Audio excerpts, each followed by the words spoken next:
You know, it's been a while since I've done one of these reviews, and I feel like doing one, so let's do it! Time for a NickyvMLP's Random Reviews with me. Alright, let's spin the random number generator and see what comes up. And the number is 59. Okay, that would be something from Season 3. Wonderbolt Academy.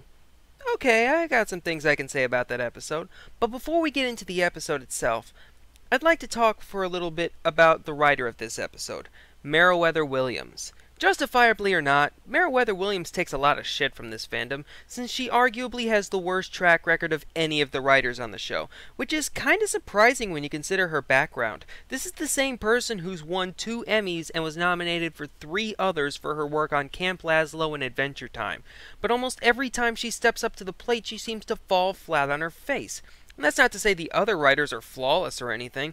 Charlotte Fullerton wrote A Bird in the Hoof, Amy Keating-Rogers wrote The Cutie Pox, Megan McCarthy wrote Hearts and Hooves Day, Cindy Morrow wrote Apple Family Reunion, Dave Polsky wrote Games Ponies Play, Chris Savino wrote Ghostbusters, M.A. Larson wrote... Okay, I'm not gonna lie, I like every single episode that M.A. Larson's written. So naturally, he's the one that's not showing up for Season 4. Ugh, fuck everything. But while the rest of the writers have at least 1 bad episode to their credit, Meriwether has 4 episodes that most people consider pretty bad, and 3 that just so happen to occupy numbers 1, 2, and 3 on my worst Friendship is Magic episodes list. So when I found out that not only was she coming back for Season 3, but she'd be writing one of the most anticipated episodes in the series, namely the episode where Rainbow Dash tries to join the Wonderbolts, oh, it was not a good day in the Nikki V household. But then, a funny thing happened. She pulled it off. She stuck the landing, and not only did she complete the best 3-episode run in the series alongside Magic Duel and Sleepless in Ponyville, but she also ended up writing the best episode of Season 3. The first 20 minutes of this episode are about as perfect as this show gets. The animation is amazing. The character development is deep. It's well paced. The voice acting is top-notch. The fan service is at an appropriate level. Not too much, but enough. And there's a surprising amount of comedy for an episode that many consider one of the more serious in the series. The only real problem that I have with this episode was the ending. It wasn't bad, but it left a lot of questions unanswered, and I would have preferred if they found a way to implement the alternate ending. We don't know whether or not Lightning Dust is still in the Academy. We don't know whether or not Rainbow Dash has graduated from the Academy. We don't know whether or not Lightning Dust holds any animosity towards Rainbow. It just felt like the episode ended without that much closure. Some people have a problem with Spitfire in this episode, but I didn't, and to explain why, I think we should do a mini scene defender. Some people had a problem with Spitfire's voice, since it seems to have undergone another voice change. But actually, she's had the same voice actress since Best Night Ever, Nicole Oliver. The only other voice actress to play her was Kelly Metzger in Sonic Rainboom. Plus, if that's a problem, I have 3 words for you. Bon freaking Bon. I don't see anyone complaining about her possible multiple personality disorder. Odds are that the voice she had in Best Night Ever and Hurricane Fluttershy is her normal speaking voice, and the voice in Wonderbolt Academy was a tougher sounding voice that she uses exclusively on the job. Some people had a problem with Spitfire's attitude, and her saying that Rainbow would be the worst flyer ever despite being saved by Rainbow's flying in Sonic Rainboom.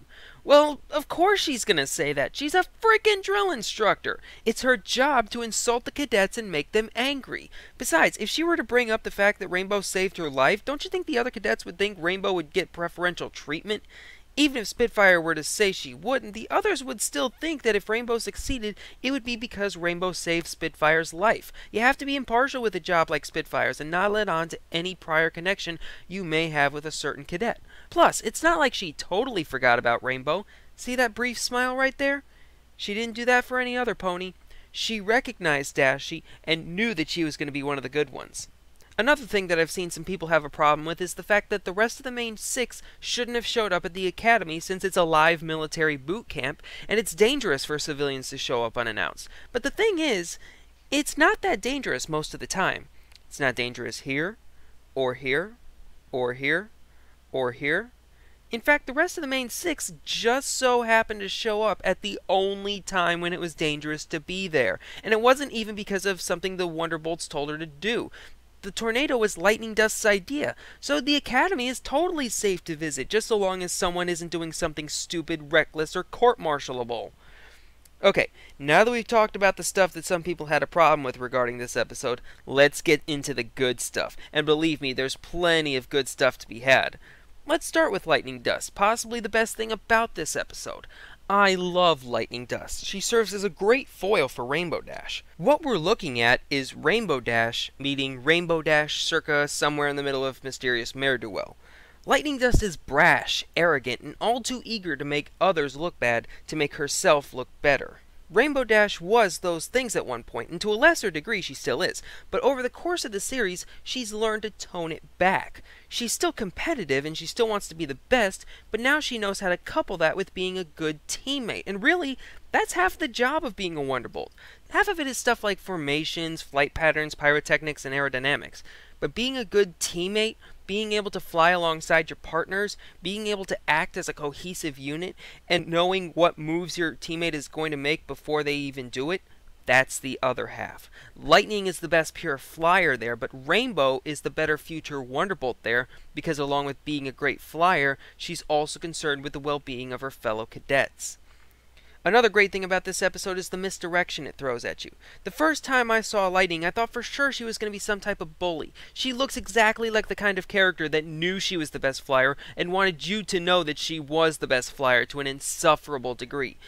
But it turns out that she was pretty nice and wanted to be friends with Rainbow. Then I thought that she was going to become an absolute bitch and Rainbow would be the only one who wouldn't notice, a la Gilda. But again, swing and a miss.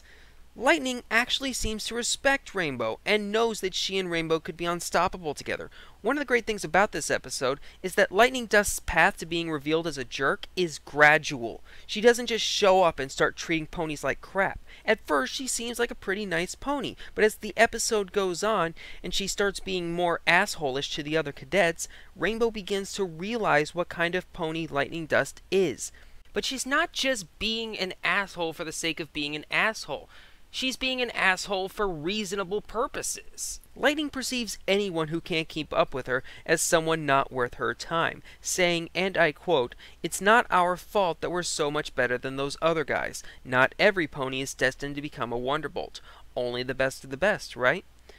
And I actually think that this is a fairly reasonable statement. This is a group that presumably doesn't take on that many new Wonderbolts per class, considering there's only 8 cadets at the Academy. So, if you're going to make it into the Wonderbolts, you need to make a big impact, and Lightning is doing her best to make said big impact. But to me, the best part of this episode was Rainbow's final confrontation with Spitfire. She walks into Spitfire's office, calls Lightning Dust out for being a reckless asshole, then calls Spitfire and even the Wonderbolts as a whole out for siding with the reckless asshole. And then, realizing that her lifelong dreams aren't living up to her expectations, she looks Spitfire in the eye and quits. And the reason I love this so much is because we've all been there. Maybe we all haven't gotten to the walk into the office and quit stage, but we've all wanted to. I'd be willing to bet that most of you have been involved in some class or job or group or something that you're really passionate about, but one of the people in charge of it just made the experience terrible for you. I know I did, and because of that, I was instantly able to relate with Rainbow there. A couple of quick hits here real quick. I can't overstate how great the animation was in this episode. From the big stuff like the Dizitron, the obstacle course, and the tornado, to the smaller things like the new facial animations. I kinda like how a bunch of the ponies were other Ponyville ponies from Hurricane Fluttershy, although it does raise the question of whether or not there are other Wonderbolt academies all over Equestria, since most of these ponies are from pretty much the same place. Rarelane might be my new favorite ship. Hasbro, if you don't make squeaky rubber ponies at some point, then you have failed all of us. How the hell do those glasses stay on if they aren't hooked on anything? All glory to the Hypno Spitfire. How are they getting home? Honestly, if this episode were any more of a Top Gun parody, they would have just hired Val Kilmer to play Lightning Dust instead of Britt Irvin. Wow, that was a lot of topics. I guess you could say that it was an Academy record? I'll stop now. Actually, I feel a letter coming on.